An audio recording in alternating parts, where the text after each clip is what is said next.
So what seller benefit allowed me to purchase this home for $10,000 less than another offer?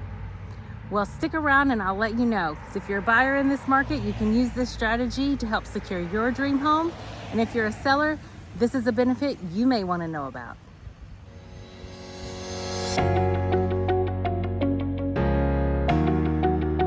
Hi, I'm Paula Flagg with Paula Flagg Homes, and I'm here today to talk with you about post-settlement occupancy agreements, commonly known as a rent back. So this is when the buyer agrees to let the seller continue living in the home after closing. And typically I see this happen maybe 5 to 30 days on average, but it can be up to 60 days. If a buyer is purchasing the home with a mortgage, most lenders require that the rent back be 60 days or less. So, some of the reasons that a seller may want to continue living in the home even after closing include that they're going to use the proceeds from the sale of this home to purchase their next home. So, they need a little bit of time between when they sell on this home, purchase the new home so that they can move their stuff directly into their new house. Another common example would be when the seller is able to find a buyer quickly and maybe they need to stay in the home until the end of the school year for their children or until the last day of work in their current employment situation. There are many other reasons why someone may want to stay in the home a little bit longer. But at the end of the day, those are the most common. The benefits of the buyer, I mean, this sounds great for the sellers, right? But like, why? Where's the benefit for the buyers?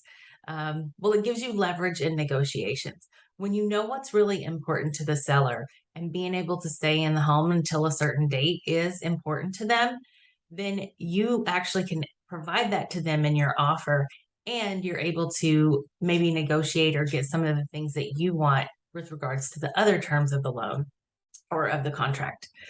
Um, if you are in a position where you're able to be flexible with terms on when you need to move into your new home, that can actually make your offer stronger in a multiple offer situation.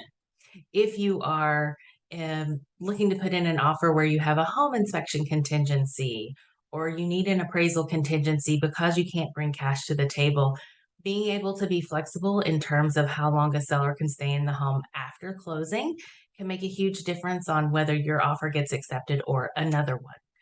In the last couple of months, I've had 3 clients, including myself, who've been able to purchase a home for less than what the max offer that the seller received because they were able to be flexible on the post settlement occupancy agreement and allow the sellers to stay in the property for the amount of time that they needed. So, how does this work in terms of compensation? Sellers and buyers can agree upon a flat daily rate upfront. Sometimes they agree that the daily rate will be um, what the daily rate of the buyer's new mortgage payment would be. So basically, once the monthly mortgage payment is identified, they'll divide that by 30 and that becomes the daily rate.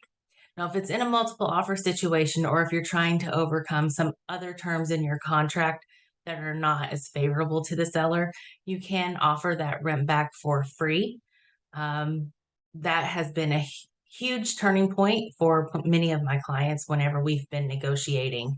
And since, as a buyer, whenever you purchase a home, you don't have to make a mortgage payment until the second month after you purchase, it ends up working out well for all parties involved. I hope this video was helpful to you. And if you have any questions, please feel free to reach out. My number is 202-670-5880. And thank you again. And as always, thank you for choosing Paula Flagg Homes for all of your real estate needs.